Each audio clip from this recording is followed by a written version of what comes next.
한눈에 잡히는 역대하. 먼저 역대하 전체 흐름을 딱 2분 안에 잡겠습니다. 이 2분만 제대로 들으시면 성경책을 따로 읽지 않아도 역대하의 전체 구조와 핵심이 그려질 것입니다. 나라를 다시 세우려면 가장 먼저 무엇이 필요할까요? 강한 군대일까요? 많은 돈일까요? 유능한 왕일까요? 역대하는 그 질문에 아주 분명하게 답하는 책입니다. 성전이 바로 서야 하고 예배가 살아있어야 하며 왕과 백성이 하나님 앞에 바로 서야 한다. 이것이 역대하의 핵심입니다. 역대상에서 다윗은 성전 건축을 위한 모든 준비를 마쳤습니다.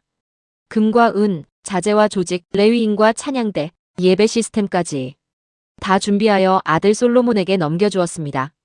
그 뒤를 이어 역대하는 솔로몬부터 시작합니다.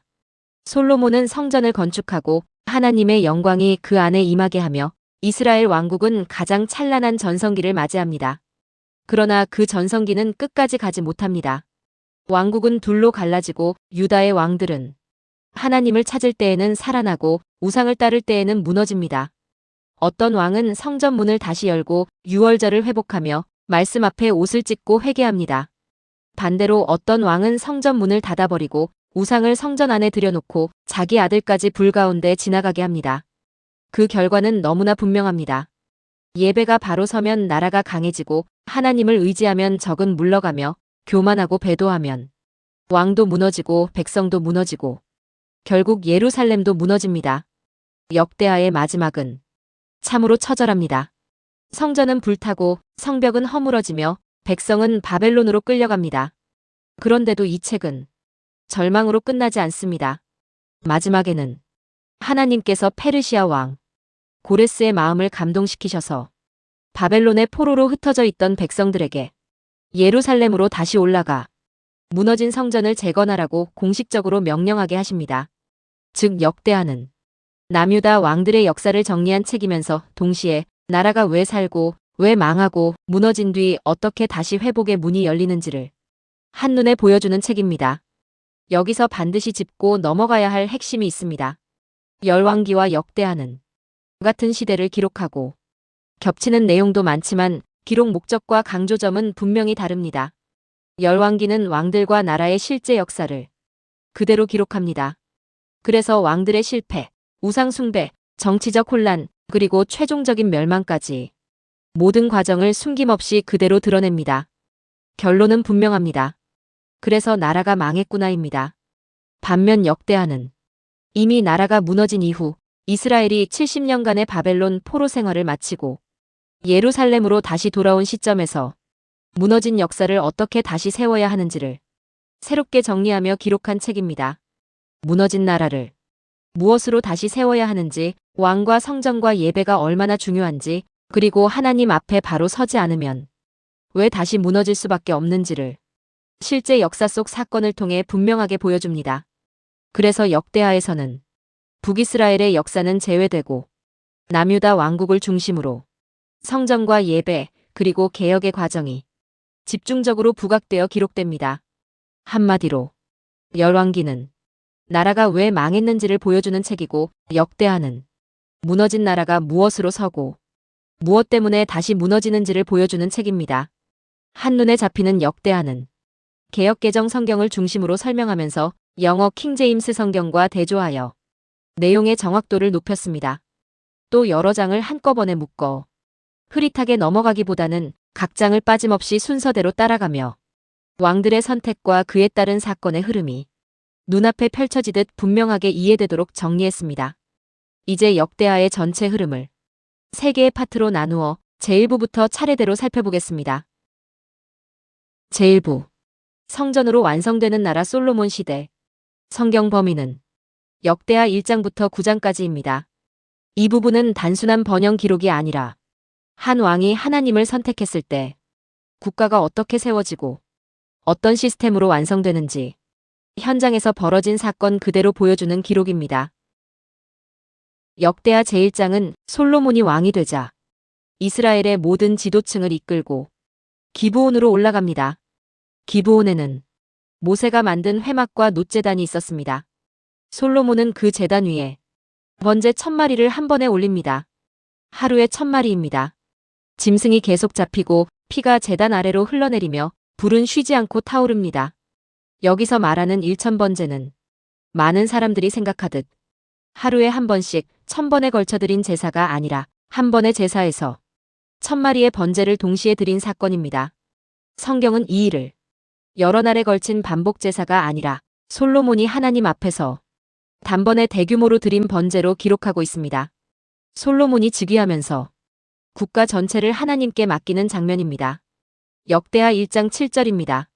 내가 내게 무엇을 줄고 너는 구하라.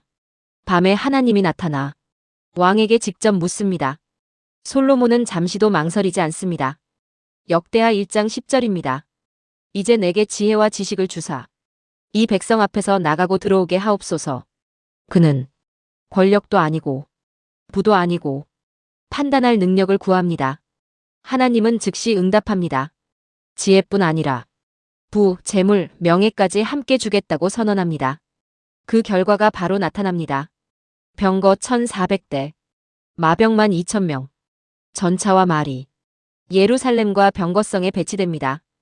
은이 돌처럼 흔해지기 시작합니다. 왕권이 순식간에 안정됩니다. 역대하 제2장은 성전 건축이 시작됩니다. 솔로몬은 두로 왕 히람에게 공식 요청을 보냅니다. 역대하 2장 3절입니다. 백향목을 보내어 내가 집을 건축하게 하소서. 레바논 산에서 거대한 백향목들이 베어집니다. 통나무가 강을 따라 내려오고 바다를 건너 이스라엘로 들어옵니다. 동시에 국가 전체에서 인력이 동원됩니다. 짐꾼 7만 명, 돌 캐는 자 8만 명, 감독 3600명, 총 15만 명 이상입니다. 산에서는 돌을 깨는 소리가 끊이지 않고 나무를 베는 소리가 이어지고 수레가 오갑니다. 돌은 현장에서 다듬지 않습니다. 산에서 미리 정확하게 깎습니다. 그래서 성전 현장에서는 망치 소리가 나지 않습니다. 조립하듯 맞춰 올립니다. 역대하 제3장은 예루살렘 모리아 산에서 성전이 올라가기 시작합니다. 역대하 3장 1절입니다. 여호와의 전 건축하기를 시작하였으니 이곳은 아브라함이 이삭을 바치려 했던 자리, 다윗이 오르난 타작마당에서 제단을 쌓았던 자리입니다. 기초가 놓이고 다듬어진 돌들이 정확히 맞물립니다. 성전 내부는 백향목 판자로 덮이고 그 위에 금이 입혀집니다. 빛이 들어오면 내부 전체가 황금빛으로 반사됩니다. 지성소가 완성됩니다. 성전의 가장 안쪽 두꺼운 휘장 뒤에 숨겨진 이 공간은 가로와 세로와 높이가 모두 같은 완전한 정육면체로 만들어집니다. 그 안에는 언약궤가 놓여 있습니다. 궤 위에는 시은좌, 곧 긍휼의 자리가 덮여 있고 그 위를 덮듯이 거대한 두 그룹이 마주 서 있습니다. 여기서 그룹은 하나님의 보좌를 지키며 그 임재를 상징하는 존재로 사람의 형상과 날개를 가진 하늘의 존재입니다. 이 그룹들의 날개는 한쪽은 벽에 닿고 다른 쪽은 중앙에서 서로 맞닿아 지성소 전체를 덮는 형태를 이루고 있습니다. 사방은 금으로 입혀져 빛을 반사하고 그 안에는 아무 빛도 들지 않지만 하나님의 임재를 상징하는 자리로 구별됩니다. 이곳은 누구나 들어갈 수 있는 공간이 아닙니다. 오직 대제사장만이 1년에 한 번 속죄의 피를 가지고 들어갈 수 있는 곳, 사람이 함부로 설 수 없는 하나님의 자리입니다. 역대하 제사장은 성전 내부가 작동 준비를 합니다. 녹바다가 놓입니다. 지름 약 10규빗, 현재 기준으로 4.5m 크기입니다. 사람 키를 훨씬 넘는 거대한 물통입니다. 그 아래 12마리의 노소가 동서남북으로 서서 받칩니다. 물두멍 10개가 줄지어 배치됩니다. 제사장이 손과 몸을 씻는 자리입니다. 금 등잔대 10개가 성소 안을 밝힙니다. 상 위에는 진설병이 놓입니다. 제단에서는 짐승이 계속 불태워집니다. 피가 흐르고 물이 씻어내고 불이 태웁니다. 이 구조가 없으면 제사는 불가능합니다. 성전은 이제 완전히 작동하는 시스템이 됩니다. 역대하 제5장은 언약궤가 다윗성에서 성전으로 이동합니다. 제사장들이 어깨에 메고 천천히 올라옵니다. 나팔 소리가 울리고 찬양이 동시에 터집니다. 역대하 5장 13절입니다. 나팔 부는 자와 노래하는 자들이 일제히 소리를 내어 수많은 사람이 성전 앞에 모여 있습니다.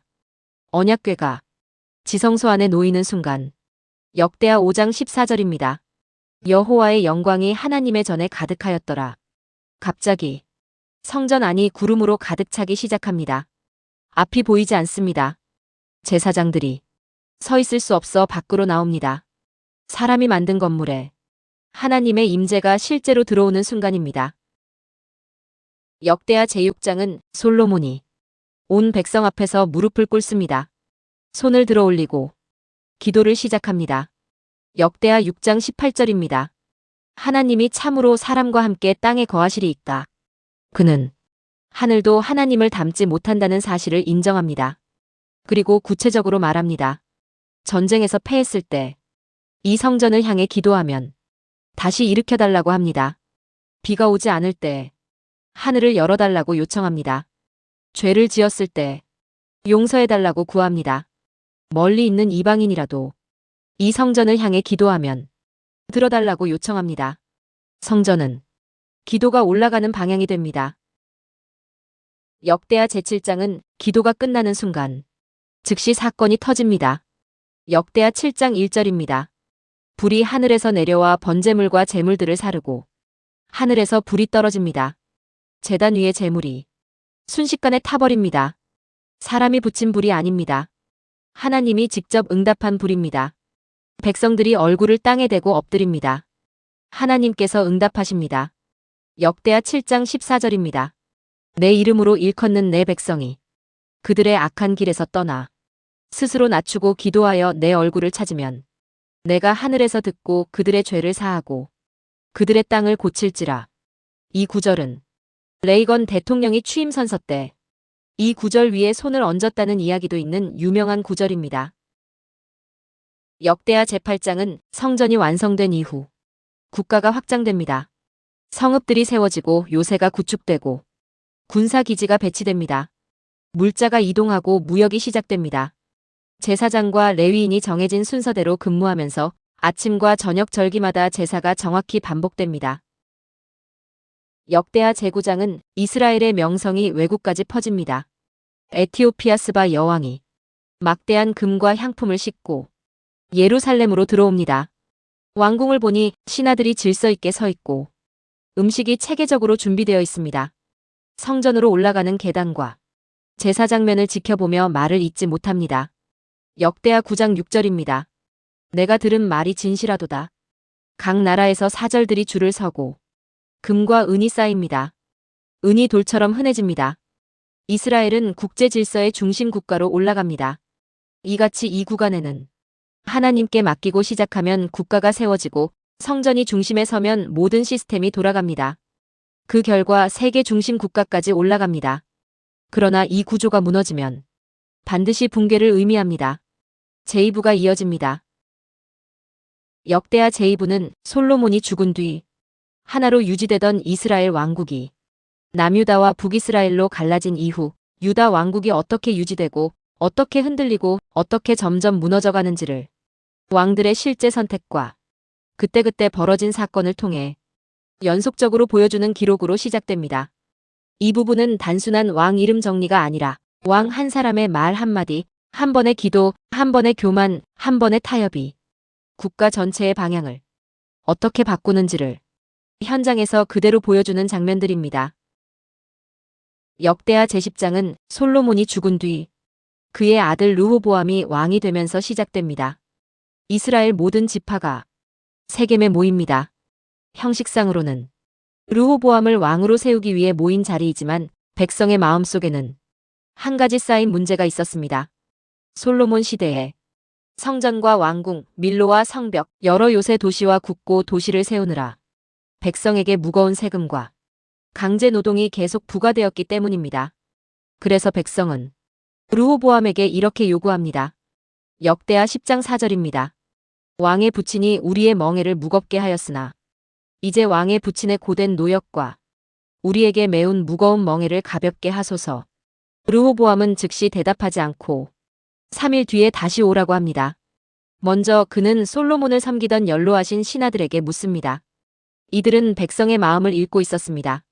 오늘 이 백성을 좋게 대하고 부드럽게 말하면 그들이 평생 왕을 섬길 것이라고 조언합니다. 그러나 르호보암은 이 조언을 버립니다. 이번에는 자기와 함께 자라난 젊은 측근들에게 묻습니다. 그들은 정반대로 말합니다. 왕권 초기에 한번 강하게 눌러야 백성이 두려워하고 복종한다는 것입니다. 그들이 가르쳐준 대답은 매우 거칠고 모욕적이었습니다. 역대하 10장 14절입니다. 내 아버지는 채찍으로 너희를 징계하였으나 나는 정갈 채찍으로 너희를 징계하리라. 3일 뒤 백성이 다시 모인 자리에서 르호보암은 바로 이 말을 합니다.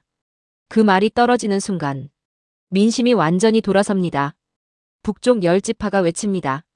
우리가 다윗과 무슨 상관이 있으랴. 이스라엘아 각기 장막으로 돌아가라. 이건 단순한 불만 표출이 아니라 국가 분열 선언입니다. 르호보암은 사태를 수습하려고 강제노역 감독관 하도람을 보냅니다. 하지만 백성은 그를 돌로 쳐 죽입니다.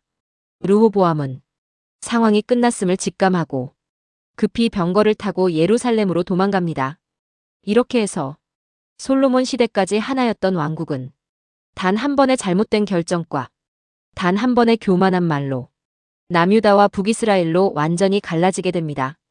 역대하 10장은 르호보암의 교만한 선택 하나가 나라 전체를 둘로 갈라지게 만든 장입니다.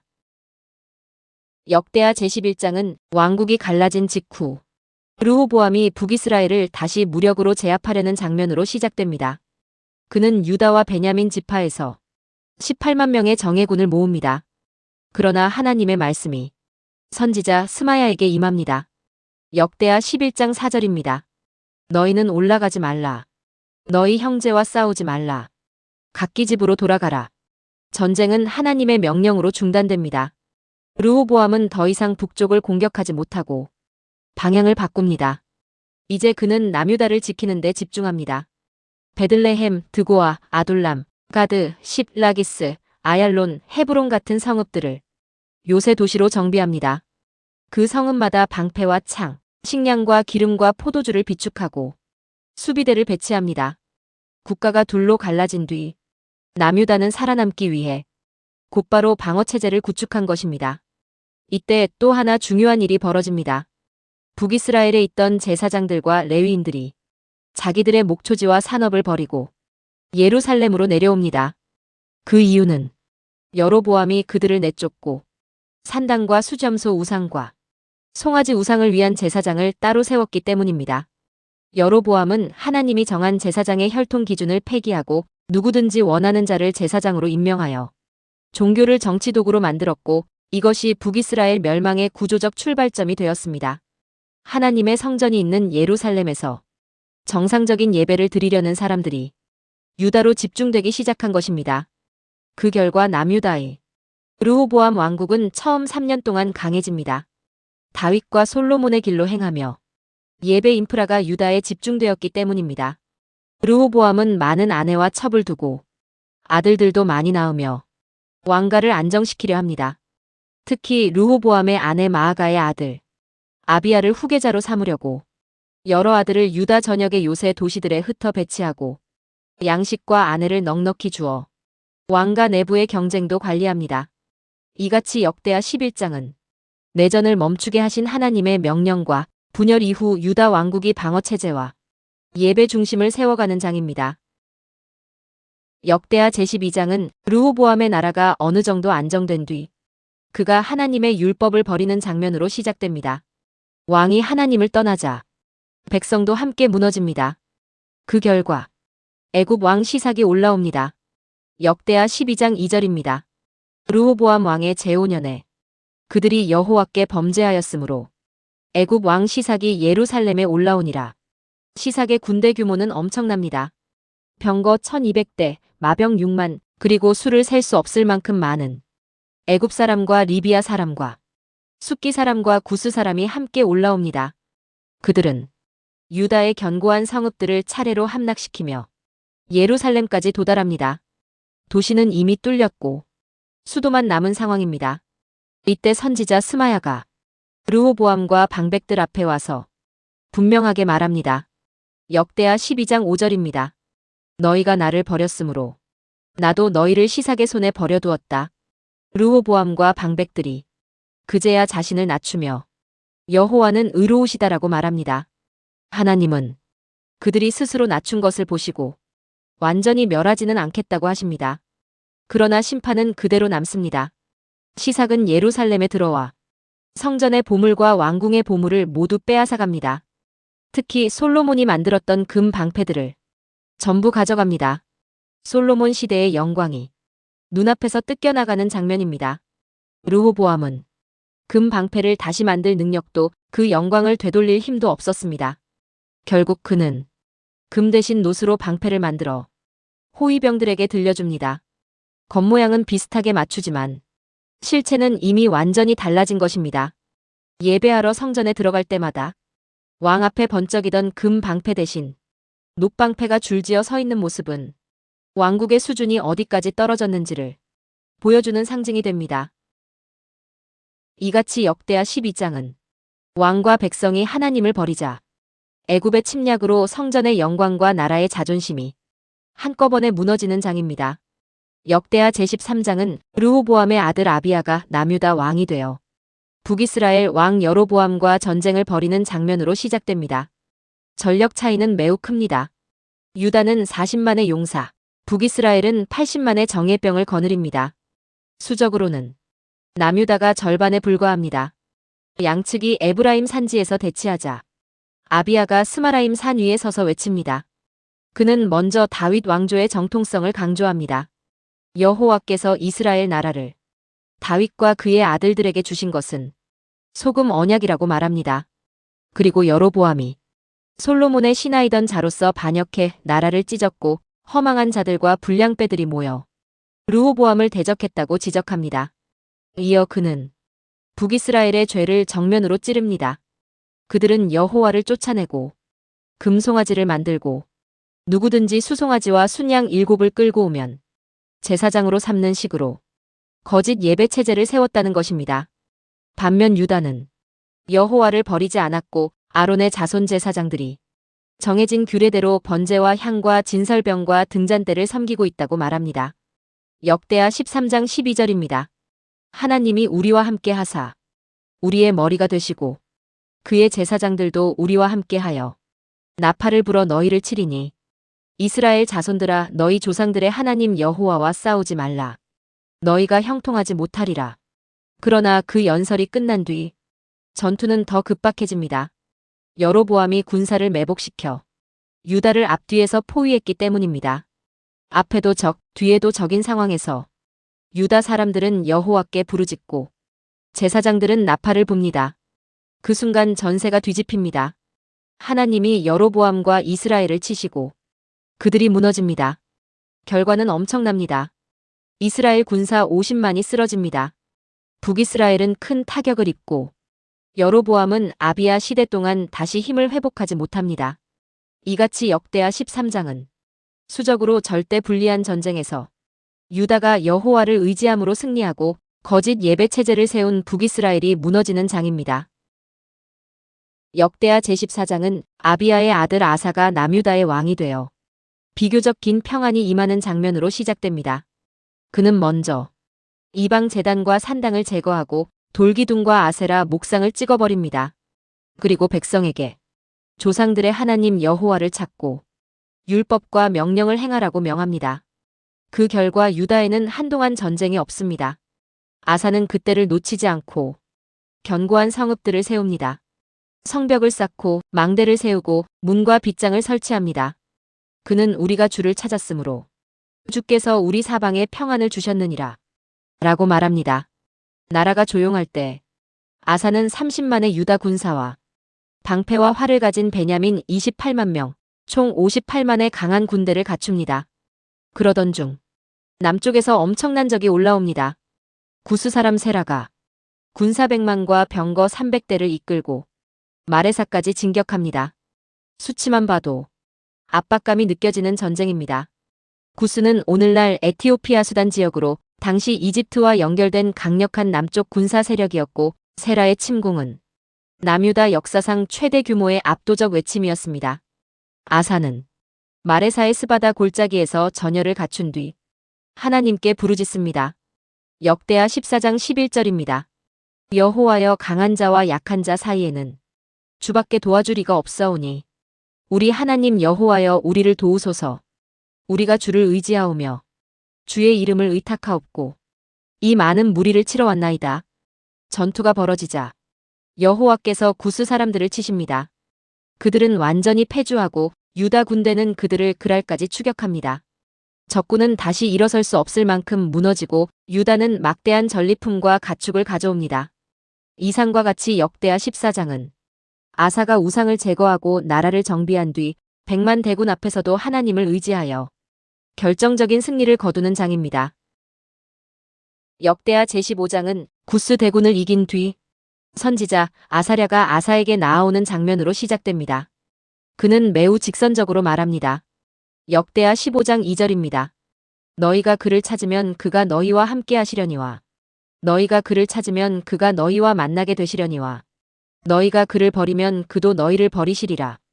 여기서 그는 하나님 없이 지냈던 이스라엘의 혼란을 상기시킵니다. 참 하나님도 없고 가르치는 제사장도 없고 율법도 없을 때에는 나라와 나라, 성읍과 성읍이 서로 깨어지고 환난이 가득했다는 것입니다. 이 말을 들은 아사는 더 강하게 움직입니다. 유다와 베냐민뿐 아니라 에브라임, 므낫세, 시므온 중에서도 하나님이 함께 하심을 보고 유다로 넘어온 사람들을 함께 모읍니다. 백성은 예루살렘에 모여 크게 제사를 드립니다. 구스 사람에게서 얻은 전리품 중 소 700마리와 양 7,000마리를 제물로 드리고 마음과 뜻을 다해 여호와를 찾기로 언약합니다. 그 언약의 강도는 매우 셉니다. 여호와를 찾지 않는 자는 크든지 작든지 남자든지 여자든지 죽인다고 맹세할 정도입니다. 나팔과 뿔나팔이 울리고 온 백성이 크게 기뻐합니다. 심지어 왕의 할머니인 마아가도 아세라 우상을 만들었다는 이유로 태후 자리에서 폐위됩니다.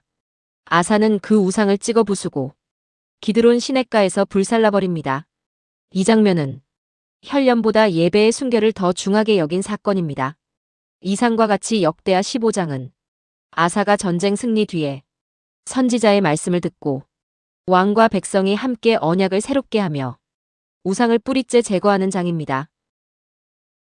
역대하 제16장은 아사의 말년에 그가 결정적인 실수를 하는 장면으로 시작됩니다. 북이스라엘 왕 바아사가 라마를 건축하여 유다 사람의 출입을 막으려 합니다. 이제 남유다는 경제와 교통, 인적 이동이 막힐 수 있는 상황입니다. 여기서 아사는 예전처럼 하나님께 부르짖지 않습니다. 그는 성전과 왕궁의 곳간에서 은과 금을 꺼내어 아람 왕 베나닷에게 보냅니다. 아람은 시리아를 의미합니다. 그리고 북이스라엘과의 조약을 깨고 자신을 도와달라고 요청합니다. 베나닷은 응합니다. 아람 군대가 이스라엘 북부 성읍들을 치자 바아사는 라마 공사를 중단합니다. 표면적으로 보면 아사의 외교는 성공한 것처럼 보입니다. 그러나 바로 그때 선견자 하나니가 와서 책망합니다. 역대하 16장 7절입니다. 왕이 아람 왕을 의지하고 왕의 하나님 여호와를 의지하지 아니하였은즉 이러므로 아람 왕의 군대가 왕의 손에서 벗어났나이다. 이어 그는 구스 사람과 리비아 사람의 큰 군대를 상기시킵니다. 그때는 하나님을 의지했기에 승리하게 하셨지만 이번에는 사람을 의지했기에 앞으로부터는 전쟁이 있을 것이라고 말합니다. 역대하 16장 9절입니다. 여호와의 눈은 온 땅을 두루 감찰하사 전심으로 자기에게 향하는 자들을 위하여 능력을 베푸시나니 그러나 아사는 이 책망을 달게 받지 않습니다. 오히려 하나님에게 화를 내며 옥에 가둡니다. 그뿐 아니라 백성 중 몇 사람도 학대합니다. 말년에 그는 발에 심한 병이 듭니다. 병이 심해졌지만 그는 여호와를 찾지 않고 의사만 찾습니다. 이 표현은 의사를 찾은 것 자체가 죄라는 뜻이 아니라 끝까지 하나님께 돌아오지 않았다는 뜻입니다. 결국 아사는 죽고 백성은 그를 위해 향품과 향재료를 많이 태우며 장사합니다. 이와 같이 역대하 16장은 한때 하나님을 의지해 큰 승리를 거두었던 아사가 말년에 사람을 의지하고 선지자의 책망을 거부함으로 영적으로 무너지는 장입니다.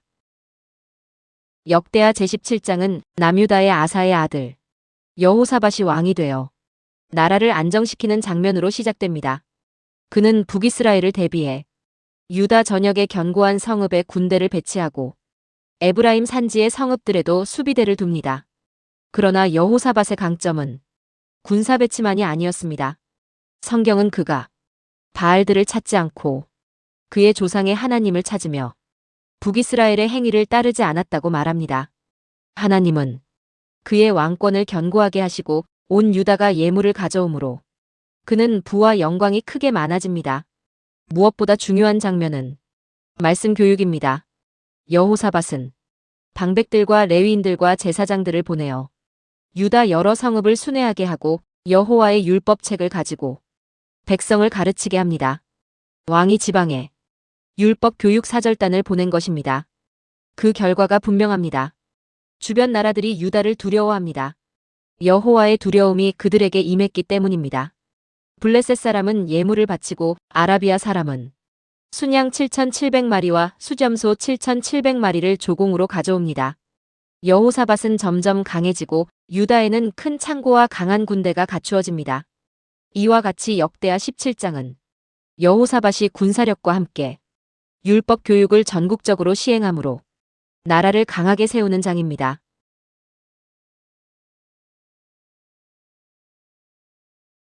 역대하 제18장은 여호사밧이 부와 영광은 많았지만 북이스라엘의 아합과 혼인 관계를 맺으며 치명적인 타협에 들어가는 장면으로 시작됩니다. 그는 여러 해 뒤 사마리아로 내려가 아합을 만납니다. 아합은 많은 양과 소를 잡아 대접하며 그를 자기 편으로 끌어들입니다. 목표는 아람에게 빼앗긴 라못길르앗을 되찾는 전쟁입니다. 여호사밧은 아합과 함께 가겠다고 말하지만 먼저 여호와의 말씀을 물어보자고 합니다. 아합은 바알 선지자 400명을 모읍니다. 그들은 모두 올라가소서. 하나님이 그 성을 왕의 손에 넘기시리이다라고 말합니다. 그러나 여호사밧은 이 말이 너무 한쪽으로만 치우쳤음을 느끼고 여호와의 참 선지자가 없느냐고 묻습니다. 아합은 미가야가 하나 있지만 항상 자기에게 불길한 말만 한다며 싫어합니다. 미가야가 끌려옵니다. 처음에는 비꼬듯 올라가라고 하지만 아합이 다그치자 진실을 말합니다. 이스라엘이 목자 없는 양처럼 흩어질 것이라는 것입니다. 또한 하늘 보좌에서 아합을 속여 전쟁터로 끌어내기 위한 거짓 영의 허용까지 보여줍니다. 그 말에 시드기야가 미가야의 뺨을 치고 아합은 그를 감옥에 가둡니다. 전쟁은 시작됩니다. 아합은 변장하고 여호사밧만 왕복을 입게 합니다. 아람 군대는 왕처럼 보이는 여호사밧을 집중 공격합니다. 여호사밧이 부르짖자 하나님이 도우셔서 아람 군대가 물러갑니다. 그러는 사이 한 병사가 아무 생각 없이 활을 당겨 쏜 화살이 아합의 갑옷솔기 사이를 뚫고 들어갑니다. 아합은 전차에 기대어 피를 흘리며 하루 종일 버티다가 저녁 무렵 죽습니다. 인간의 계산과 변장은 하나님의 말씀을 피하지 못합니다. 위와 같이 역대하 18장은 여호사밧이 아합과 타협하여 위험에 빠지고 하나님의 말씀이 한치도 어김없이 성취되는 장입니다. 역대하 제19장은 전쟁에서 돌아온 여호사밧이 예루살렘으로 무사히 귀환하는 장면에서 시작됩니다. 그러나 환영이 아니라 즉시 책망이 기다리고 있습니다. 앞에 선 인물은 선견자 예후입니다. 그는 왕에게 정면으로 묻습니다. 역대하 19장 2절입니다. 왕이 악한 자를 돕고 여호와를 미워하는 자들을 사랑하는 것이 옳으니이까. 이 말은 단순한 충고가 아니라 왕의 외교 군사 판단 전체를 부정하는 선언입니다. 아합과의 동맹 자체가 하나님 기준에서 잘못되었다는 것입니다. 여호사밧은 변명하지 않고 즉시 방향을 바꿉니다. 그는 예루살렘에 머물지 않고 브엘세바부터 에브라임 산지까지 직접 순회합니다. 백성을 만나 다시 하나님께 돌아오게 합니다. 단순한 회개 선언이 아니라 전국 단위 신앙 회복 운동입니다. 그 다음 조치는 더 구체적이고 실질적입니다. 국가의 사법 체계를 전면 정비합니다. 유다의 모든 견고한 성읍마다 재판관을 배치합니다. 그리고 기준을 명확히 못 박습니다. 역대하 19장 6절입니다. 너희는 재판할 때에 삼가라. 너희가 사람을 위하여 재판하는 것이 아니요 여호와를 위하여 하는 것이니 이 한 문장으로 재판의 본질을 완전히 바꿉니다.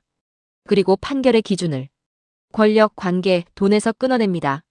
중앙 사법 구조도 세웁니다.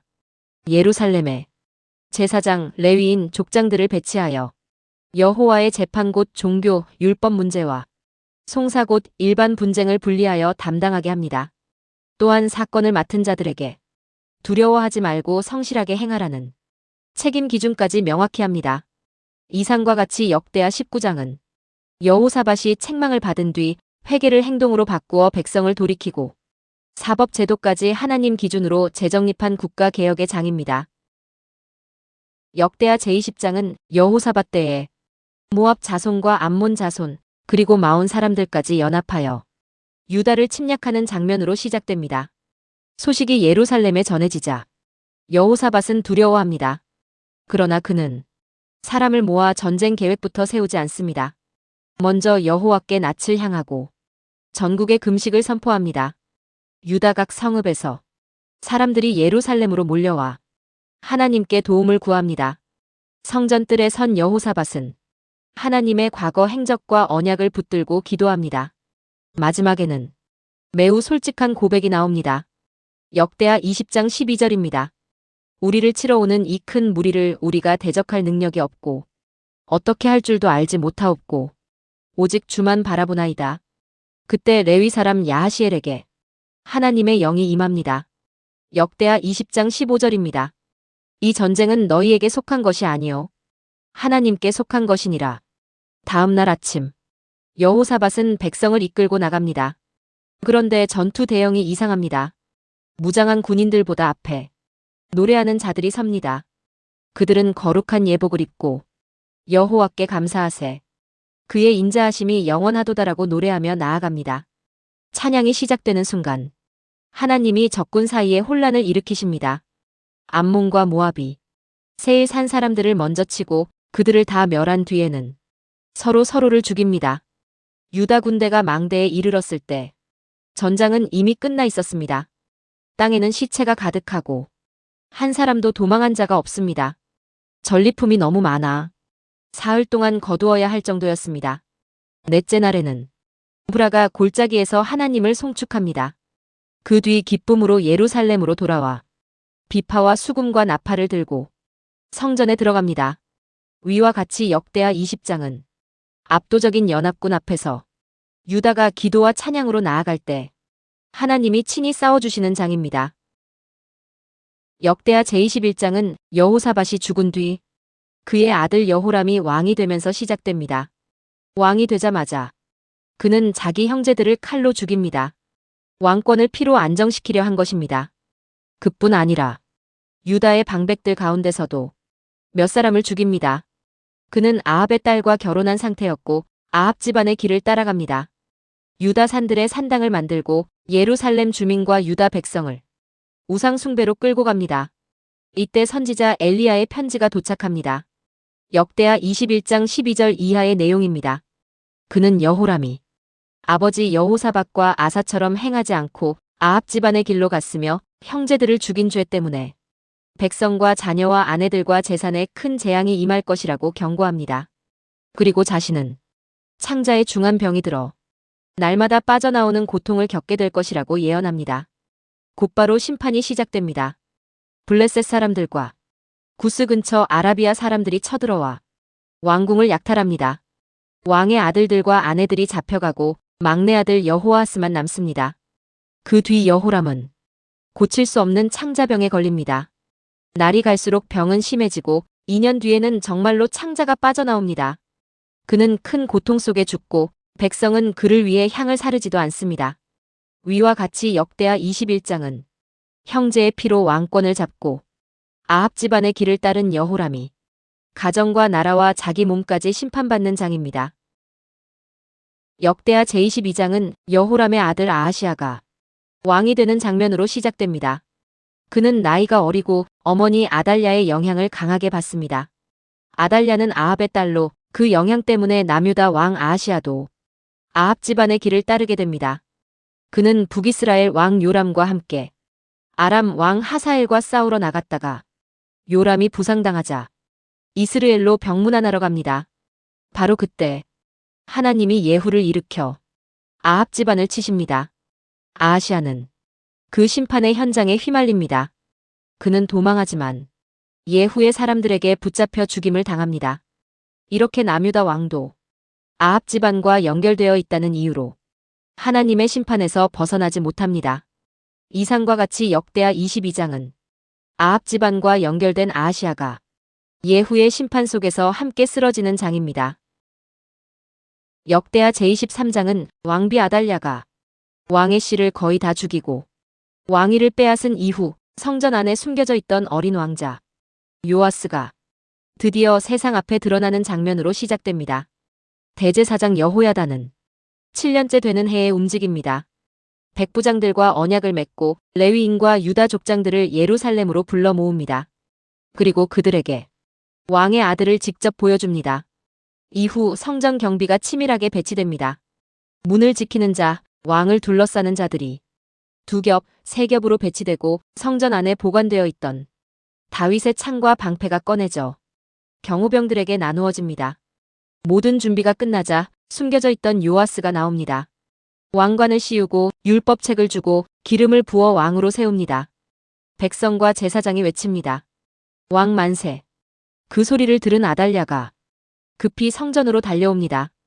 왕과 방백들과 백성을 보고 옷을 찢으며 외칩니다. 반역이로다 반역이로다. 그러나 이미 상황은 끝났습니다. 여호야다는 그를 성전 밖으로 끌어내어 아달랴를 처형하도록 명합니다. 아달랴는 왕궁 말문 어귀에서 죽임을 당합니다. 이후 곧바로 개혁이 이어집니다. 백성과 왕이 함께 여호와의 백성이 되기로 언약을 맺고 바알 신당을 무너뜨리고 제단과 우상을 깨뜨리며 바알 제사장을 제거합니다. 마침내 요아스가 왕위에 앉고 백성은 기뻐하고 성은 다시 안정됩니다. 위와 같이 역대하 23장은 숨겨졌던 요아스가 7년 만에 공개되어 왕으로 세워지고 아달랴와 바알 체제가 무너지는 장면입니다. 역대하 제24장은 요아스가 어릴 때 왕이 되었으나 제사장 여호야다가 살아있는 동안 비교적 바르게 행하는 장면으로 시작됩니다. 여호야다는 그를 위해 아내 둘을 취하게 하고 아들, 딸도 낳게 합니다. 이후 요아스의 마음에 성전 수리가 떠오릅니다.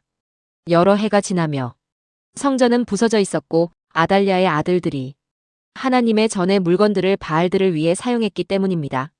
왕은 제사장들과 레위인들에게 유다와 예루살렘에서 성전 수리를 위한 세금을 거두라고 명합니다.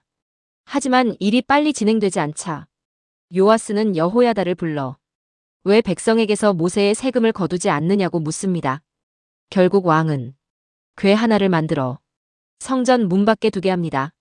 그러자 방백들과 백성이 기뻐하며 예물을 가져와 궤에 넣고 서기관과 대제사장의 관리가 돈을 세어 옮깁니다. 그 돈으로 목수와 석수, 철과 놋을 다루는 자들을 고용하여 성전을 수리합니다. 공사가 끝나고도 돈이 남자 그것으로 성전 기구까지 만듭니다. 여호야다가 살아있는 동안 번제가 계속 드려집니다.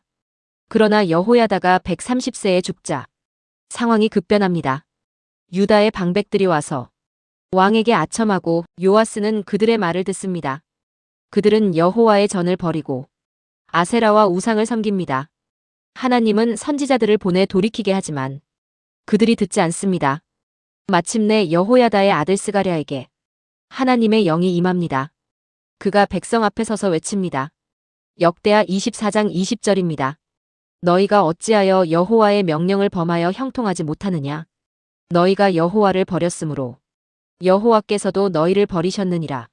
그러나 왕과 백성은 스가랴를 돌로 쳐 죽입니다. 그 장소가 바로 여호와의 전 뜰입니다. 아버지 여호야다의 은혜를 입었던 요아스가 그의 아들을 성전 뜰에서 죽인 것입니다. 그해 말 소수의 아람 군대, 곧 시리아 군대가 올라오지만 하나님이 큰 무리를 그들 손에 넘기십니다. 요아스는 중한 상처를 입고 눕게 되고 결국 신하들이 반역하여 그를 침상에서 죽입니다. 그는 다윗의 성에 묻히지만 왕들의 묘실에는 묻히지 못합니다. 위와 같이 역대하 24장은 요아스가 성전을 수리하며 출발했지만 후원자 여호야다가 죽자 타락하여 선지자의 피를 흘리고 비참한 최후를 맞는 장입니다. 역대하 제25장은 요아스의 아들 아마샤가 왕이 되어 처음에는 비교적 바르게 행하지만 전심으로는 아니었던 장면으로 시작됩니다. 그는 왕권이 안정되자 자기 아버지를 죽인 신하들을 처형합니다. 그러나 그 자식들은 죽이지 않습니다. 모세의 율법에 아들은 아버지 때문에 죽지 않고 각 사람은 자기 죄로 죽는다고 기록되어 있기 때문입니다. 이것은 그가 처음에는 율법을 의식하고 있었음을 보여줍니다. 이후 그는 유다를 정비하여 20세 이상 군인 30만 명을 선발합니다. 그러나 전쟁을 준비하며 북이스라엘 용병 10만 명을 은 100달란트에 고용합니다. 그때 하나님의 사람이 와서 아마샤에게 북이스라엘 군사와 함께 가지 말라고 경고합니다. 여호와께서 북이스라엘과 함께하지 않으시기 때문입니다. 아마샤는 이미 준 돈이 아까워 묻지만 하나님의 사람은 여호와께서 그것보다 더 많이 주실 수 있다고 말합니다. 결국 그는 용병을 돌려보내고 소금 골짜기에서 에돔 사람 1만 명을 쳐 죽입니다. 또 다른 1만 명은 셀라 바위 위에서 밀어 떨어뜨려 산산조각 나게 합니다. 그런데 전쟁에서 이긴 뒤 그는 이상한 행동을 합니다. 죽인 에돔 사람들의 신을 가져와 자기 신으로 세우고 절하며 분향합니다. 적국의 신을 전리품처럼 끌고 와 섬긴 것입니다. 하나님이 선지자를 보내 그 신들이 자기 백성도 구원하지 못했는데 어찌 그것들을 찾느냐고 책망하지만 아마샤는 오히려 그 입을 막으려 합니다. 결국 그는 교만해집니다. 북이스라엘 왕 요아스에게 정면 대결을 요구합니다. 그러나 요아스는 가시나무와 백향목 비유로 괜히 자기를 높이다 망하지 말라고 경고합니다. 아마샤는 듣지 않습니다. 전투가 벌어지고 유다는 벳세메스에서 크게 패합니다. 예루살렘 성벽 400규빗이 무너지고 성전과 왕궁의 금은과 기물, 인질까지 빼앗깁니다. 이후 아마샤는 반역을 당해 라기스로 도망하지만 거기서 죽임을 당합니다. 위와 같이 역대하 25장은 율법을 의식하며 시작했던 아마샤가 승리 후 교만과 우상 숭배에 빠져 나라와 자신을 함께 무너뜨리는 장입니다. 역대하 제26장은 아마샤의 아들 우시아가 16살의 왕이 되어 52년 동안 유다를 다스리는 장면으로 시작됩니다. 그는 초기에 스가랴가 살아있을 동안 하나님을 찾습니다. 그 결과 하나님이 형통하게 하십니다. 우시아는 먼저 블레셋을 칩니다. 가드와 야브네와 아스돗 성벽을 무너뜨리고 블레셋 지방과 아스돗 근처에 성읍들을 세웁니다. 또 하나님이 블레셋 사람과 구르바알에 거하는 아라비아 사람과 무님 사람을 치게 하심으로 주변 민족이 복종합니다. 암몬 사람은 조공을 바치고 그의 이름은 애굽 경계까지 퍼집니다. 예루살렘 안에서는 성벽을 크게 보강합니다. 모퉁이 문과 골짜기 문과 성 굽은 곳마다 망대를 세워 방어 체계를 강화합니다. 광야에도 망대를 세우고 우물을 많이 팝니다. 이는 가축이 많았기 때문입니다. 평지와 산지에는 농사 짓는 자와 포도원을 맡은 자를 둡니다. 그가 농사를 좋아했기 때문이라고 성경은 기록합니다. 즉 우시아는 군사만이 아니라 농업과 기반 시설까지 직접 챙긴 왕이었습니다. 군대 규모도 체계적입니다. 족장 2,600명 아래에 전쟁에 나갈 만한 용사 30만 7,500명이 편성됩니다. 왕은 그들에게 방패와 창과 투구와 갑옷과 활과 물맷돌을 지급합니다. 여기에 그치지 않고 예루살렘 성 위에는 기술자들이 만든 기계를 설치합니다. 그 기계는 망대와 성 모퉁이에 놓여 화살과 큰 돌을 쏘게 되어 있었습니다. 당시 기준으로는 매우 진보된 공성 방어 장비입니다. 그 결과 그의 명성은 멀리 퍼집니다. 성경은 이렇게 기록합니다. 역대하 26장 15절입니다. 그의 명성이 멀리 퍼짐은 기이하게 도우심을 얻어 강성하여졌음이라. 그러나 그가 강성하여짐에 그의 마음이 교만하여졌습니다. 우시아는 향로를 손에 들고 성전 안으로 들어갑니다. 그가 하려는 일은 분향입니다. 하지만 분향은 왕의 일이 아닙니다. 오직 아론의 자손 제사장만이 거룩하게 구별되어 할 수 있는 일입니다. 제사장 아사랴가 담대한 제사장 80명과 함께 들어와 왕을 막습니다. 그들은 분명하게 말합니다. 우시야 왕이여, 여호와께 분향하는 일은 왕이 할 바가 아니요 오직 분향하기 위하여 거룩하게 구별함을 받은 아론의 자손 제사장들이 할 바니이다. 그러나 우시야는 화를 냅니다. 손에 향로를 들고 끝까지 물러서지 않습니다.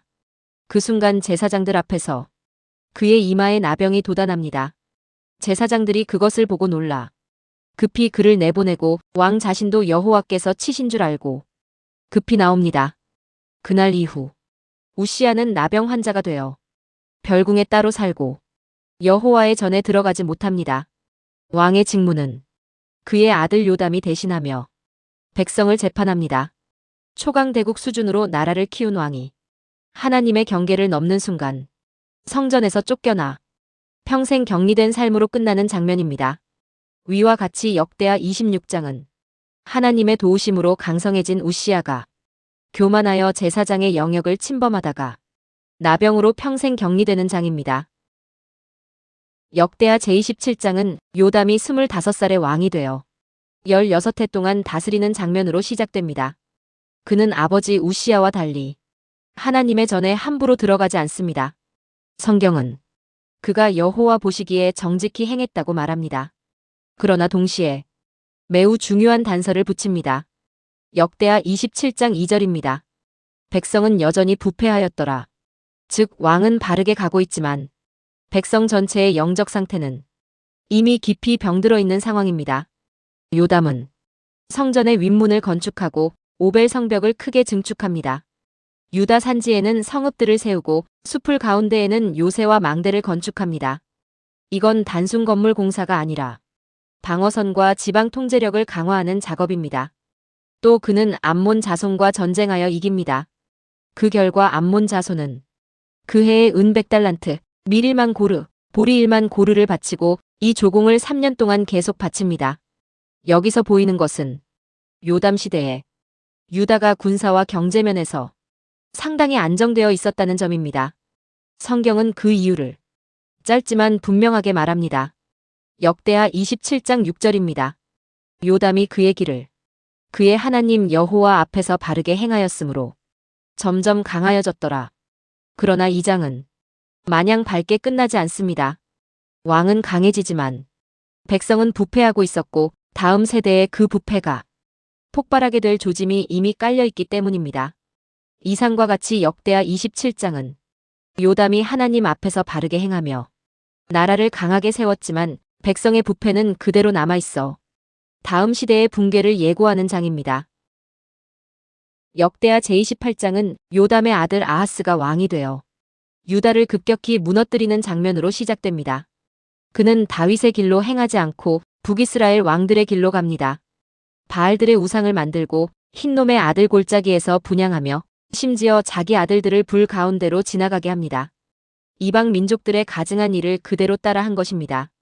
그는 산당과 작은 산 위와 모든 푸른 나무 아래에서 제사하며 분향합니다. 예배 체계가 완전히 무너집니다. 그 결과 하나님은 그를 여러 원수의 손에 넘기십니다. 먼저 아람 왕에게 패하여 많은 백성이 다메섹으로 사로잡혀갑니다. 또 북이스라엘에게도 크게 패합니다. 북이스라엘의 용사 베가는 하루에 유다 사람 12만을 죽입니다. 전쟁 하루에 12만 명이 쓰러진 것입니다. 또 에브라임의 용사 시그리가 왕의 아들 마아세야와 국내 대신 아스리감과 총리 엘가나를 죽입니다. 거기에 더해 북이스라엘은 여인과 자녀를 포함한 20만 명과 큰 노량물을 사마리아로 끌고 갑니다. 그러나 하나님은 오뎃이라는 선지자를 보내 그들을 책망합니다. 북이스라엘의 방백들 가운데 몇 사람이 일어나 이 포로들을 노예로 삼지 말라고 합니다. 결국 그들은 포로들의 몸을 입히고 먹이고 마시게 하며 나귀에 태워 종려나무 성 여리고까지 데려다 줍니다. 한편 남유다는 남쪽에서도 타격을 받습니다. 에돔이 쳐들어와 사람을 사로잡고 블레셋 사람들은 평지와 남방 여러 성읍을 점령합니다. 벳세메스, 아얄론, 그데롯, 소고와 딥나와 김소 같은 곳이 빼앗깁니다. 나라 사방이 무너지는 중에도 아하스는 정신을 차리지 못합니다. 오히려 아수르 왕 디글랏빌레셀에게 도움을 요청합니다. 그래서 성전과 왕궁과 방백들의 집에서 재물을 긁어모아 보내지만 결국 실질적인 도움이 되지 못합니다. 더 충격적인 것은 그가 더 큰 공경 가운데서 더욱 범죄한다는 점입니다. 자기를 친 다메섹 신들에게 제사하며 아람 왕들의 신들이 그들을 돕는다고 생각하고 그 신들에게 제사하면 자신도 도움을 받을 줄 압니다. 그러나 바로 그것들이 아하스와 온 이스라엘을 망하게 하는 원인이 됩니다. 그는 하나님의 전의 기구들을 모아 부수고 성전 문들을 닫아버립니다. 그리고 예루살렘 각 모퉁이에 제단을 만들고 유다 각 성읍에도 산당을 세워 다른 신들에게 분향하게 합니다. 이건 단순한 개인 우상 숭배가 아니라 국가 차원의 배도 체제 구축입니다. 위와 같이 역대하 28장은 아하스가 우상 숭배와 인신제사와 성전 폐쇄로 유다를 전면적으로 무너뜨리고 나라가 사방에서 깨지는 장입니다. 위에서 살펴본 바와 같이 역대하 제2부는 왕국 분열 이후 남유다의 여러 왕들이 어떤 선택을 했는지 그 선택이 전쟁과 예배와 국가 체제에 어떤 결과를 가져왔는지를 연속적으로 보여주는 기록입니다. 하나님을 찾을 때에는 적은 군대로도 큰 승리를 얻고 백성은 평안을 누리며 나라의 기초가 견고해집니다. 그러나 교만해지고 사람을 의지하고 거짓 예배를 받아들이고 성전을 가볍게 여길 때에는 왕 자신부터 무너지고 백성은 피를 흘리며 성전은 더럽혀지고 나라는 점점 멸망 쪽으로 기울게 됩니다. 이 흐름은 다음 제3부에서 히스기야의 개혁과 최종적인 멸망 장면으로 더욱 분명하게 이어집니다. 여기까지 역대하 제2부를 마치고 제3부가 이어집니다. 역대하 제3부 29장부터 36장까지는 남유다 왕국이 이미 깊이 무너져가는 흐름 속에서 히스기야와 요시야 같은 왕을 통해 잠시 놀라운 회복이 일어나기도 하지만 결국 백성과 지도층의 뿌리 깊은 타락이 끝내 바벨론 포로와 예루살렘 멸망으로 이어지는 과정을 연속적으로 보여주는 기록으로 시작됩니다. 이 부분은 단순히 마지막 왕들의 이름을 정리하는 구간이 아니라 성전이 다시 열리고 유월절이 회복되고 아수르 대군이 무너지고 율법책이 발견되고 개혁이 일어나지만 그럼에도 불구하고 왜 유다 왕국이 결국 멸망할 수밖에 없었는지를 실제 사건으로 보여주는 장면들입니다. 역대하 제29장은 아하스의 아들 히스기야가 왕이 되자마자 가장 먼저 성전 문을 여는 장면으로 시작됩니다. 그의 아버지 아하스는 성전 문을 닫아버렸고 제단을 더럽혔고 우상 숭배를 국가 체제로 만들어 놓았습니다. 그래서 히스기야가 왕이 되자 그가 첫째 달 첫날에 한 일은 군대를 움직이는 것도 아니고 외교 사절을 보내는 것도 아니고 닫혀있던 성전 문을 다시 여는 일이었습니다. 역대하 29장 3절입니다. 첫째 해 첫째 달에 여호와의 전 문들을 열고 수리하고 그는 곧바로 제사장들과 레위인들을 성전 동쪽 광장에 모읍니다. 그리고 매우 강한 말로 책망합니다. 조상들이 범죄하여 하나님의 눈앞에서 악을 행했고 성전을 버렸고 하나님의 얼굴을 돌이켜 등을 돌렸기 때문에 진노가 유다와 예루살렘 위에 임했다는 것입니다. 그는 말만 하지 않습니다.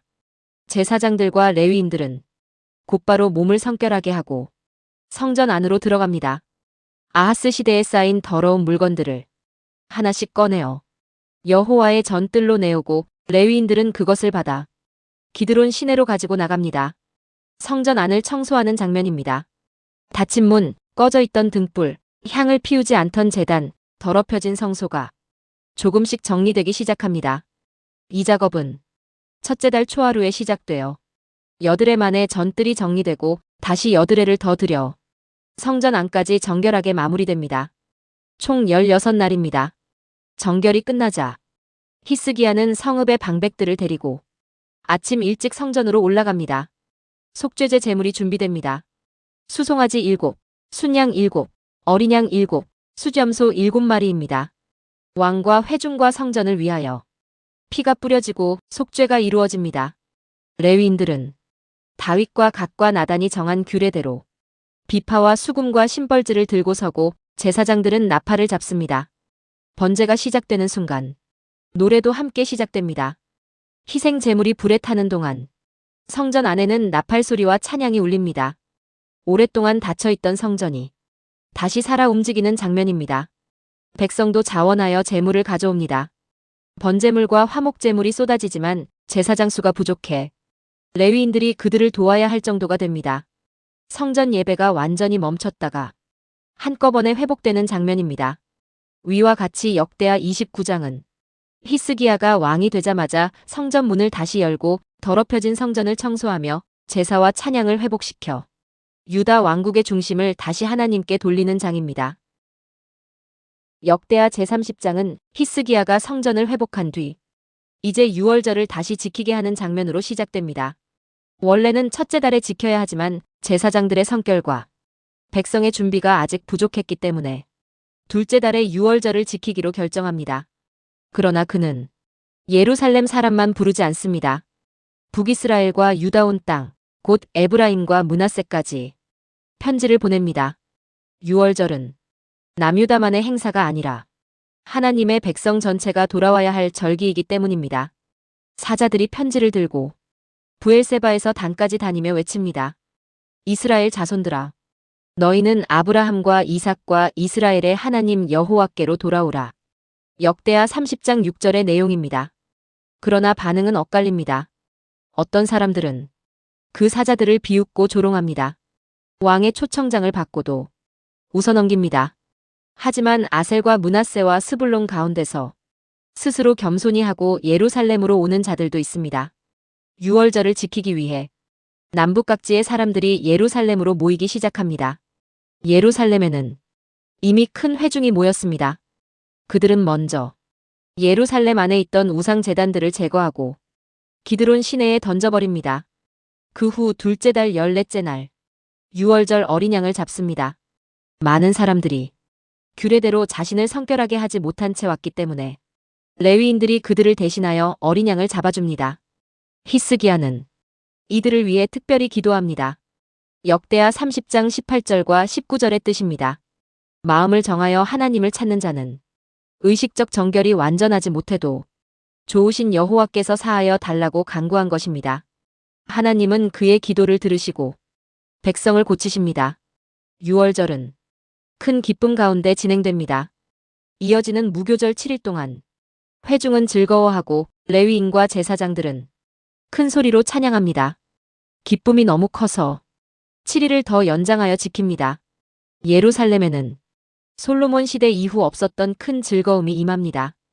오랫동안 끊겼던 절기가 전국적 회개와 기쁨 속에 회복되는 장면입니다.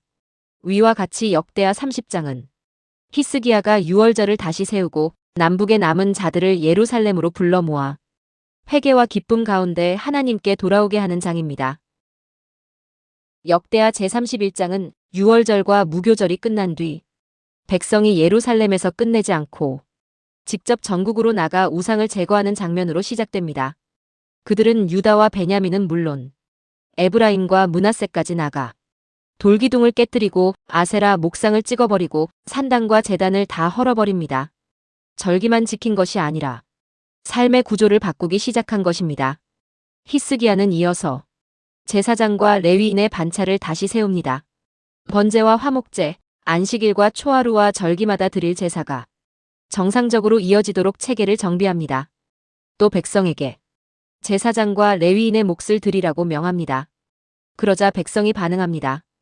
곡식과 포도주와 기름과 꿀과 밭의 모든 소산의 처음 것을 가져오고 11조도 풍성하게 드립니다.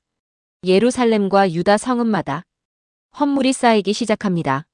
셋째 달에 시작한 무더기가 일곱째 달까지 이어집니다. 성전 뜰에 곡식과 포도주와 각종 예물이 산처럼 쌓인 장면입니다.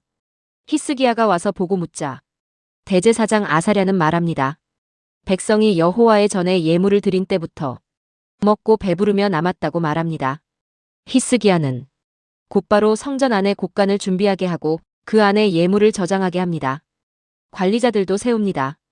고나냐와 시므이가 창고를 맡고 여러 감독이 그 아래에서 일합니다. 분배도 체계적입니다. 제사장과 레위인, 큰 자와 작은 자, 각 반차와 족속에 맞게 정확히 나누어 줍니다. 성전 예배가 일시적 감동이 아니라 지속 가능한 제도로 정착되는 장면입니다. 성경은 히스기야를 평가합니다. 그가 하나님 앞에서 선과 진실과 충성을 행하였고 마음과 뜻을 다하여 행함으로 형통하였다고 기록합니다. 위와 같이 역대하 31장은 히스기야 시대의 우상 제거가 전국으로 확산되고 제사장과 레위인 체계와 헌물 제도가 정비되어 성전 예배가 안정적으로 돌아가게 되는 장입니다. 역대하 제32장은 아수르 왕 사네립이 유다를 침공하는 장면으로 시작됩니다. 히스기야가 신실하게 개혁한 뒤에 오히려 초강대국 아수르가 밀려오는 것입니다. 사네립은 유다의 견고한 성읍들을 점령하고 예루살렘을 노립니다. 히스기야는 가만히 있지 않습니다. 백성과 방백을 모아 대책을 세웁니다. 먼저 성 밖의 모든 샘과 시내를 막습니다. 적이 와서 물을 얻지 못하게 하기 위함입니다. 성벽의 무너진 곳을 보수하고 망대를 높이고 바깥성도 하나 더 쌓습니다. 다윗성 밀로를 튼튼하게 하고 무기와 방패를 많이 만듭니다. 전쟁 준비가 매우 실제적입니다. 그는 또한 군대 지휘관들을 세워 성문 광장에 모아놓고 백성을 격려합니다. 역대하 32장 7절과 8절입니다. 너희는 강하고 담대하라. 아수르 왕과 그를 따르는 모든 무리 때문에 두려워하거나 놀라지 말라. 우리와 함께 하시는 이가 그와 함께 하는 자보다 크니 그와 함께 하는 자는 육신의 팔이요 우리와 함께 하시는 이는 우리 하나님 여호와시라. 백성은 히스기야의 말에 의지합니다. 그러나 사네립은 말로 먼저 예루살렘을 무너뜨리려 합니다. 그는 신하들을 보내 성 위에 있는 백성에게 외칩니다. 히스기야에게 속지 말라고, 어느 신도 자기 나라를 아수르의 손에서 건진 적이 없다고, 너희 하나님도 너희를 구원하지 못할 것이라고 조롱합니다. 심지어 여호와 하나님을 다른 민족의 신들과 같은 수준으로 깎아내립니다. 히스기야와 선지자 이사야는 이 일 때문에 기도하며 하늘을 향해 부르짖습니다. 그 결과가 기록됩니다. 단 한 명의 천사, 단 하룻밤 18만 5천 명 전멸. 전쟁이 아니라 하나님의 심판이었습니다. 사람의 군대가 아니라 하나님이 싸우실 때 전쟁은 이미 끝난 것입니다. 사네립은 수치를 안고 자기 땅으로 돌아갑니다. 그리고 자기 시내 전에 들어가 있을 때 자기 몸에서 난 아들들에게 죽임을 당합니다. 예루살렘을 포위했던 세계 최강 군대가 하룻밤 사이에 꺾이고 조롱하던 왕은 자기 신전 안에서 죽는 장면입니다. 2장 후반에는 히스기야의 병과 회복도 기록됩니다. 그는 병들어 죽게 되었으나 기도했고 하나님은 응답하시며 한 이적을 주십니다. 그러나 히스기야는 마음이 교만해져 받은 은혜에 합당하게 반응하지 못합니다. 그래서 진노가 예루살렘 위에 임하려 했지만 그와 주민이 함께 스스로 낮춤으로 그의 생전에는 심판이 유예됩니다. 또 바벨론 사신들이 왔을 때 하나님은 히스기야를 시험하시려고 그를 떠나 두셔서 그 마음이 어떠한지 드러나게 하십니다. 위와 같이 역대하 32장은 아수르의 압도적 침공 앞에서 히스기야가 현실적 준비와 믿음의 기도로 맞서고 하나님이 예루살렘을 기적적으로 구원하시는 장입니다. 역대하 제33장은 므낫세가 왕이 되어 히스기야가 세운 계역을 거의 다 무너뜨리는 장면으로 시작됩니다. 그는 아버지가 헐어버린 산당들을 다시 세우고 바알들을 위하여 제단을 만들고 아세라 목상을 세웁니다. 하늘의 일월성신을 경배하며 섬기고 여호와의 전 두 마당 안에도 제단을 쌓습니다. 심지어 하나님께서 내 이름을 영원히 두겠다고 하신 그 성전 안에 우상 제단을 세운 것입니다.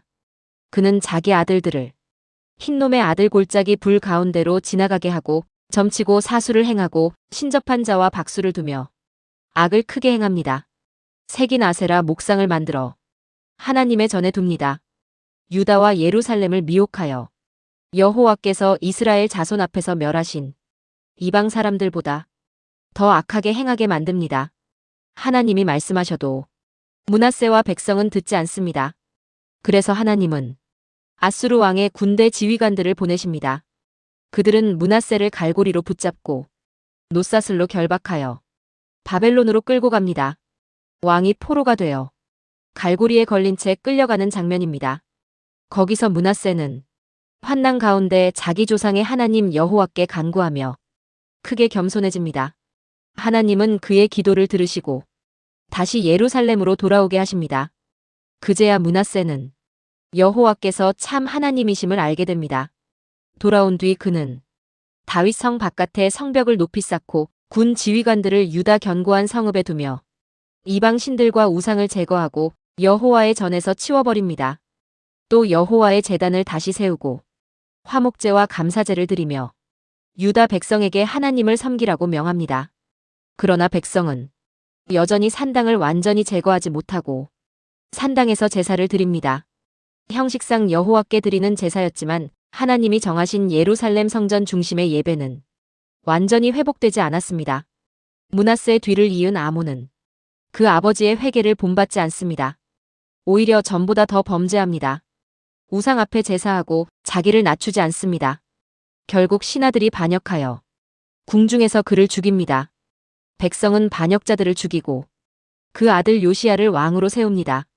위와 같이 역대하 33장은 므낫세가 극단적인 우상 숭배로 나라를 더럽혔다가 포로지에서 회개하고 돌아와 일부 개혁을 행하지만 그 뒤 아몬이 다시 악으로 돌아가는 장입니다. 역대하 제34장은 요시야가 8살의 왕이 되어 유다의 마지막 큰 개혁을 일으키는 장면으로 시작됩니다. 그는 어린 나이에 왕이 되었지만 다윗의 길로 행하며 좌우로 치우치지 않습니다. 8째 해, 아직 젊을 때부터 조상 다윗의 하나님을 찾기 시작하고 12째 해에는 유다와 예루살렘을 깨끗하게 하는 작업에 들어갑니다. 산당과 아세라 목상과 새긴 우상과 부어 만든 우상을 깨뜨립니다. 바알 제단을 헐고 그 위 높은 곳에 태양 형상들을 찍어내고 우상 조각들을 빻아 그 제사 드리던 자들의 무덤 위에 뿌립니다. 제사장들의 뼈를 그들의 제단 위에서 불사르기도 합니다. 이 작업은 유다 안에서 끝나지 않고 므낫세와 에브라임과 시므온과 납달리 지역까지 미칩니다. 북쪽 옛 영토까지 나가 우상 체계를 부수는 것입니다. 18째 해에는 성전 수리를 시작합니다. 왕은 서기관 사방과 총독과 기록관을 보내 하나님의 전을 보수하게 합니다. 레위인 감독 아래 기술자들과 공사인부들이 일합니다. 그런데 공사 중에 대제사장 hil기야가 여호와의 전에서 율법책을 발견합니다. 사반이 그 책을 왕 앞에서 읽습니다. 요시야는 그 말을 듣자 자기 옷을 찢습니다. 역대하 34장 21절입니다. 너희는 가서 나와 이스라엘과 유다의 남은 자를 위하여 발견한 책의 말씀에 대하여 여호와께 물으라. 우리 조상들이 여호와의 말씀을 지키지 아니하여 이 책에 기록된 모든 것을 행하지 아니하였으므로 여호와의 크게 진노하심이 우리에게 임하였느니라.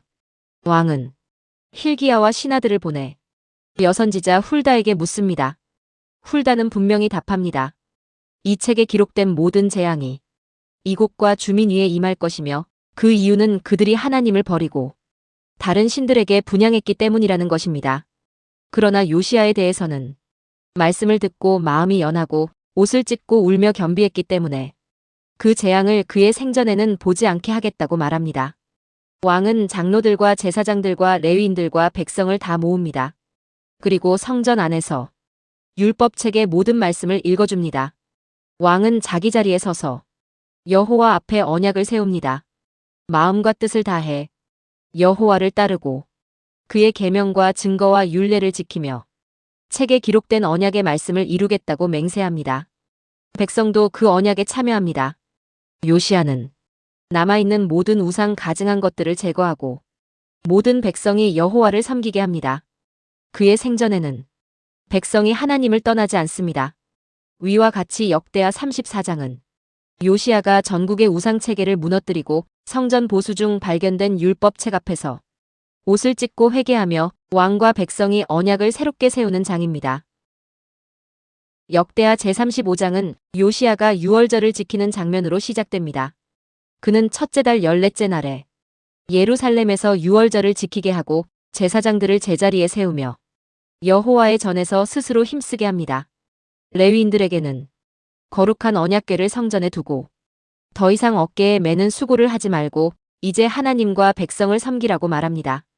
각 반차와 족속대로 준비가 시작됩니다. 요시야는 백성에게 어린 양과 어린 염소 3만 마리, 수소 3천 마리를 내어줍니다. 방백들과 레위인 지도자들도 수천 마리씩 기꺼이 내놓습니다. 6월절 제사가 시작됩니다. 어린 양이 잡히고 제사장들이 피를 받아 뿌리고 레위인들은 가죽을 벗깁니다. 번제물은 족속별로 나누어 백성에게 주어지고 6월절 고기는 불에 구워지고 거룩한 제물은 속과 가마와 큰 냄비에 삶아 급히 모든 백성에게 나누어 줍니다. 그 후 레위인들은 자기들과 제사장들을 위하여 준비합니다. 아삽의 자손 노래하는 자들은 다윗과 아삽과 헤만과 왕의 선견자 여두둔의 명령대로 자기 자리를 지키고 문지기들도 각 문에 서서 자리를 떠나지 않습니다. 모든 예배 시스템이 정확히 돌아가는 장면입니다. 성경은 이 6월절을 평가합니다. 사무엘 선지자 이후로 이와 같은 6월절이 이스라엘 가운데서 지켜진 일이 없었고 이스라엘 모든 왕 가운데 요시야와 제사장들과 레위인들과 온 유다가 함께 지킨 것 같은 6월절은 없었다고 기록합니다. 그러나 장 후반부에는 갑작스러운 전환이 나옵니다. 애굽 왕 느고가 유프라테스 강가 갈그미스로 올라가는데 요시야가 그를 막으러 나갑니다. 느고는 자기 전쟁은 유다와 상관없고 하나님이 자기를 급히 가게 하셨다고 전하지만 요시야는 듣지 않습니다. 그는 돌아서지 않고 변장하고 무깃도 골짜기로 나갑니다. 활 쏘는 자들이 왕을 쏘아 마치고 요시야는 내가 중상을 입었다고 말합니다. 신하들이 그를 병거에서 내려 다른 수레에 태워 예루살렘으로 옮기지만 그는 죽습니다. 온 유다와 예루살렘이 요시야를 슬퍼하고 예레미야도 그를 위해 애가를 짓습니다. 마지막 큰 개혁 왕이 전쟁터에서 갑자기 쓰러지는 장면입니다. 위와 같이 역대하 35장은 요시야 시대에 사무엘 이후 가장 크게 6월절이 회복되지만 그 뒤 요시야가 무깃도에서 죽으며 유다의 마지막 희망이 꺾이는 장입니다. 역대하 제36장은 유다 왕국의 마지막 붕괴가 짧고 급하게 이어지는 장면으로 시작됩니다. 백성은 요시야의 아들 여호아하스를 세우지만 그는 석 달만 다스리고 애굽 왕 느고에게 잡혀갑니다. 느고는 엘리야김의 이름을 여호야김으로 바꾸어 왕으로 세웁니다. 여호야김은 하나님 앞에 악을 행합니다. 그때 바벨론 왕 느부갓네살이 올라와 쇠사슬로 결박하여 바벨론으로 끌고 갑니다. 성전 기구 일부도 함께 가져갑니다. 그 뒤 여호야긴이 왕이 되지만 그도 하나님 앞에 악을 행합니다. 느부갓네살은 그를 바벨론으로 데려가고 성전의 귀한 기구들도 더 옮겨갑니다. 그리고 시드기야를 왕으로 세웁니다. 시드기야는 예레미야를 통해 말씀하시는 하나님 앞에서 스스로 낮추지 않습니다. 느부갓네살에게 맹세했지만 목을 곧게 하고 마음을 완악하게 하여 여호와께로 돌아오지 않습니다. 백성만 그런 것이 아닙니다. 모든 제사장 우두머리들과 백성도 이방의 모든 가증한 일을 따라 크게 범죄하고 여호와의 전을 더럽힙니다. 하나님은 자기 백성과 처소를 아끼셨기 때문에 부지런히 사자들을 보내 말씀하게 하십니다. 그러나 그들은 하나님의 사자들을 비웃고 그의 말씀을 멸시하고 그의 선지자들을 욕하여 마침내 여호와의 진노가 그 백성에게 미쳐 회복할 수 없게 됩니다. 그 결과 갈대아 왕이 올라옵니다. 그는 하나님의 전에서 젊은이를 칼로 죽이고 청년과 처녀, 늙은이와 백발 노인까지 긍휼히 여기지 않습니다. 성전의 크고 작은 기구와 하나님의 전 보물과 왕과 방백들의 보물을 모두 바벨론으로 가져갑니다. 그리고 하나님의 전을 불사릅니다. 예루살렘 성벽을 허물고 모든 궁전을 불태우며 귀한 그릇을 다 깨뜨립니다. 칼을 피한 남은 자들은 바벨론으로 사로잡혀가 그와 그의 아들들의 종이 됩니다. 이것은 땅이 안식을 누리게 하려는 하나님의 말씀을 이루는 일이기도 했습니다. 황폐한 동안 땅은 안식하였고 70년이 차기까지 그렇게 있었습니다. 그러나 역대하는 절망으로만 끝나지 않습니다. 페르시아 바사 왕 고레스 원년에 하나님이 그의 마음을 감동시키십니다. 고레스는 온 나라에 조서를 내립니다. 역대하 36장 23절입니다. 하늘의 하나님 여호와께서 세상 만국을 내게 주셨고 나에게 명령하사 유다 예루살렘에 전을 건축하라 하셨나니 너희 중에 그의 백성 된 자는 다 올라갈지어다. 여호와 그의 하나님이 함께 하시기를 원하노라. 성전은 불탔고 왕국은 무너졌고 백성은 포로가 되었지만 하나님은 마지막에 다시 올라가라는 문을 열어두십니다. 위와 같이 역대하 36장은 요시야 이후의 왕들이 짧게 무너지며 바벨론이 예루살렘과 성전을 완전히 파괴하고 백성을 포로로 끌고 가지만 마지막에는 고레스의 칙령을 통해 회복의 문이 다시 열리는 장입니다.